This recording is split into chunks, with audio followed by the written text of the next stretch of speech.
Welcome to star TV Telugu. Telugu Desam party జాతీయ ప్రధాన కార్యదర్శి, రాష్ట్ర ఐటీ విద్యాశాఖ మంత్రి నారా లోకేష్ పుట్టినరోజు వేడుకలు తెలుగుదేశం పార్టీ నియోజకవర్గ ఇన్ఛార్జ్ వలవల బాబ్జీ ఆధ్వర్యంలో శుక్రవారం వేడుకగా జరిగాయి. దేవాలయాల్లో నారా లోకేష్ పేరు మీద పూజలు నిర్వహించారు. అదేవిధంగా ప్రభుత్వ ఏరియా ఆసుపత్రిలో రోగులకు పళ్ళు, బ్రెడ్లు పంపిణీ చేశారు. అనంతరం పడాల జీవన సంధ్య వృద్ధాశ్రమంలో వృద్ధులకు అన్నదానం నిర్వహించారు.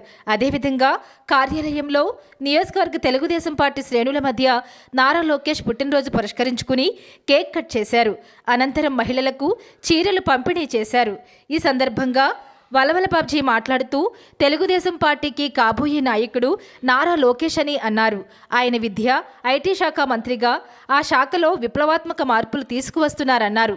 ఓడిన చోటే మళ్లీ నిలబడి రాష్ట్రంలోనే 2 అత్యధిక మెజారిటీతో గెలిచిన వ్యక్తి నారా లోకేష్ అని అన్నారు. యువగళం పాదయాత్ర ద్వారా ప్రజలతో మమేకమై తెలుగుదేశం పార్టీ అత్యధిక మెజారిటీతో విజయం సాధించడానికి మూలకారకుడు నారా లోకేష్ అని కొనియాడారు. ఆయన ఇటువంటి పుట్టినరోజులు మరెన్నో జరుపుకోవాలని మనస్ఫూర్తిగా కోరుకుంటున్నట్లు తెలిపారు. తెలుగుదేశం పార్టీ భవిష్యత్ నాయకుడు, ఐటీ మరియు విద్యాశాఖ మంత్రి నారా లోకేష్ బాబు గారి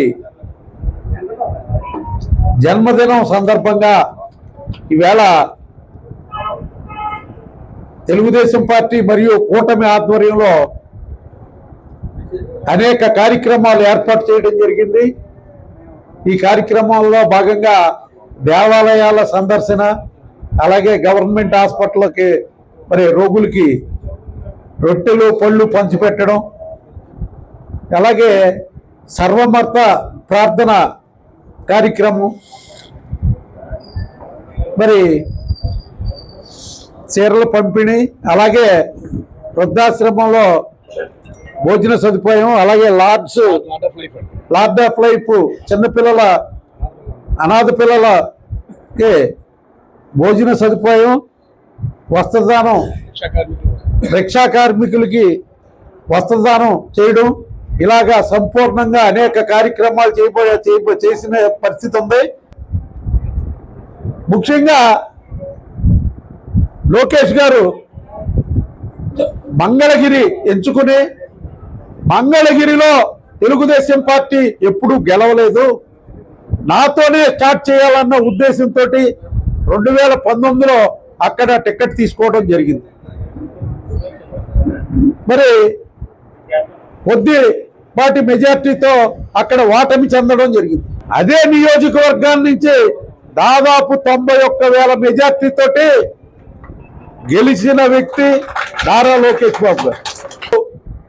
ఈవేళ పరిపాలన దక్షతతోటి ముందుకెళ్తున్న పరిస్థితి కనపడతాం.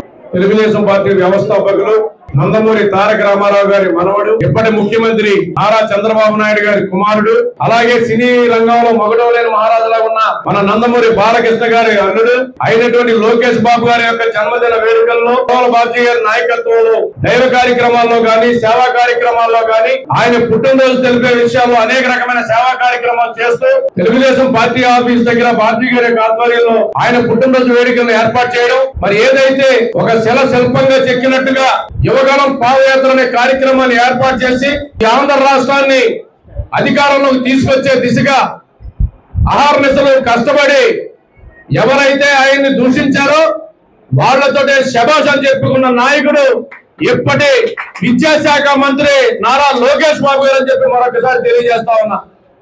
ఇటువంటి కార్యక్రమాల్లో పట్టుదలతో, స్వయం కృషితో అనేక రకమైన సంస్కరణలు తీసుకురావడమే కాదు, అధికారం చేపట్టిన నుంచి కూడా అటు విద్యా వ్యవస్థలో అనేక రకమైన మార్పులు, ఉద్యోగ ఉపాధి అవకాశాలు కల్పించే విషయంలో, సాఫ్ట్వేర్ రంగంలో కానీ, అనేక రకమైన కంపెనీలు ఈ యొక్క రాష్ట్రానికి తీసుకొచ్చే విషయంలో కానీ ప్రముఖ పాత్ర వహిస్తూ ఈ ఆంధ్ర రాష్ట్రంలో 16,000 డిఎస్సి పోస్టులు ఇచ్చిన ఘనత విద్యాశాఖ మంత్రిగా లోకేష్ బాబు గారికి దక్కుతుందని చెప్పి మరొకసారి తెలియజేస్తా ఉన్నా. జాతీయ ప్రధాన కార్యదర్శి, విద్యాశాఖ, ఐటీ శాఖ మంత్రివర్యులు శ్రీ నారా లోకేష్ గారి జన్మదిన వేడుకలు తాడేపల్లిగూడెం తెలుగుదేశం పార్టీ ఇన్ఛార్జ్ రాష్ట్ర భవన నిర్మాణ కార్మికుల అభివృద్ధి బోర్డు చైర్మన్ శ్రీ వలవల బాబ్జీ గారి ఆధ్వర్యంలో పెద్ద ఎత్తున ఘనంగా నిర్వహించడం జరిగింది.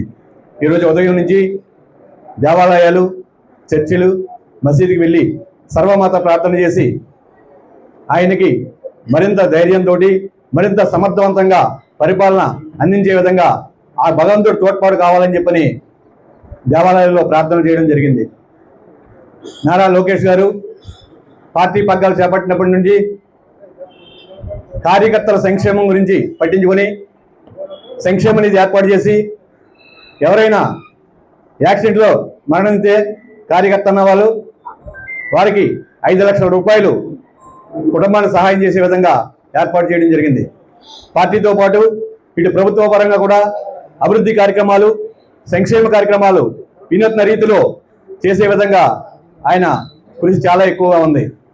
ఆయన మన ప్రియతమ ప్రధాని నరేంద్ర మోడీ గారు సహచర మంత్రివర్గంతో సాన్నిహిత్యం పెంచుకొని అందరి మన్ననలు పొంది ఈ రాష్ట్రానికి అభివృద్ధికి ఎన్నో గ్రాంట్లు తీసుకురావడం, దేశంలోనే కాకుండా విదేశాలు వెళ్ళి మన రాష్ట్రాన్ని యొక్క గొప్పతనాన్ని ప్రపంచ దేశాలకి వివరించి ఇక్కడ అవకాశాలు వివరించి ఇక్కడికి భారీ ఎత్తున నిధులు ఏర్పాటు చేసి ఈ రాష్ట్ర అభివృద్ధికి తోడ్పాటు చేసినందుకు అటువంటి నాయకుడు చక్కగా ముందుకు తీసుకెళ్తున్న నారా లోకేష్ బాబు గారు పాదయాత్ర టైంలో ఎన్నో ఒడిదుడుకులు అప్పుడున్న ప్రభుత్వం పాదయాత్ర చేయడానికి కూడా గడిగడికి ఊరూరికి ఎన్నో ఇబ్బందులు పెట్టిన ఎండనక వాననక రోడ్లు బాగోపోయినా ఆయన చేసిన పాదయాత్ర అలాగే డబుల్ ఇంజిన్ సర్కార్ అని బీజేపీ తెలుగుదేశం అనుకుంటున్నాం. అట్లాగే పార్టీకి కూడా డబుల్ ఇంజిన్ సర్కార్ లాగా ఒక పక్క లోకేష్ బాబు గారు, ఒక పక్క చంద్రబాబు నాయుడు గారు ఇద్దరు కలిసి కార్యకర్తల్ని చక్కగా చూసుకోవటానికి మన ఇంచుమించు ప్రాంతీయ పార్టీల్లో ఇంత బలమైన పార్టీ, కార్యకర్తలు బలంగా ఉన్న పార్టీ, కార్యకర్తల యొక్క బాగుగోలు, కార్యకర్తలకు గౌరవం ఇచ్చే పార్టీ ఉందంటే ఒక తెలుగుదేశం పార్టీ అని మనం చెప్పుకోవాలి. ఈ పార్టీలో ఉన్నందుకు మనం అందరం గర్వపడాలి.